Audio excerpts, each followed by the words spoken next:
তিনটি one shooter বন্দুক, ৬ round গুলিসহ গ্রেপ্তার ৩।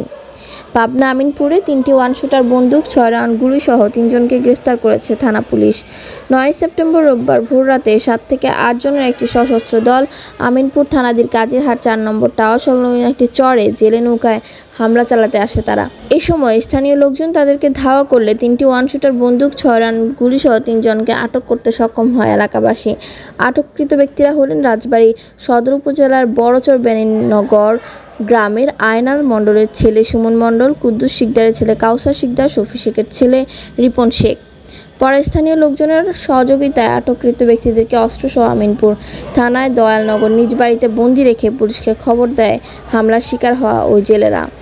তাদের কাছে ছিল মনে করেন তারা, আমরা তো চায়না পথে ওই জায়গা বলছে মাছ মারি, তারা এসে মনে করেন যে ওই তাদের কাছে ৬-৭ জন লোক ছিল, সবার কাছে যে অস্ত্র ছিল আমি তো চিনি ওই অস্ত্র দেওয়া হয়েছে এই জায়গা, বুঝছেন। এরা ছিল আর আমরা চায়নার লোকজন ছিলাম। পরে গ্রামবাসী সবাই মিলিতভাবে ফোনে যোগাযোগ করিয়া তার মনে আটকালে তার ধরা হয়েছে। ঘটনা মনে করেন যে রাত মনে করেন যে এই রাতে ১২টাতে শুরু করে রাত বেরিয়ে মনে করেন যে ১১-৫ ধরছি ৩ জনের। আসছিল লেগে ওই জায়গা কাশেম লোকে ডাল মাল ফেলাম, মাছ টাছ মারে।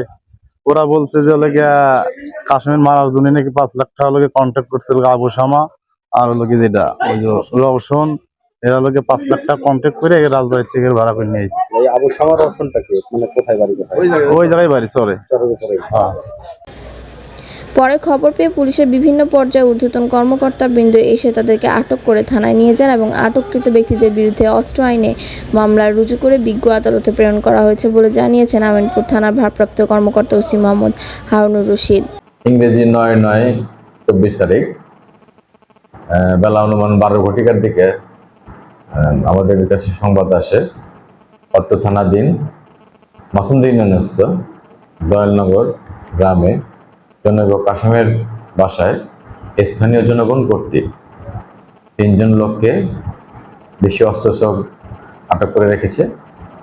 উক্ত সংবাদের প্রেক্ষিতে ঘটনাস্থলে পুলিশ যায়। সেখানে ৩টি দেশীয় ওয়ান শুটার গান, যার মধ্যে একটি ছোট টাইপের একটি জব্দ করা হয়, সাথে ৬ রাউন্ড গুলিও পাওয়া যায়।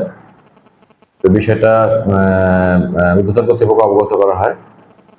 পরবর্তীতে এদের বিরুদ্ধে অত্র থানায় নিয়মিত একটা অস্ত্র আইনে নিয়মিত মামলা রুজু করা হয়েছে।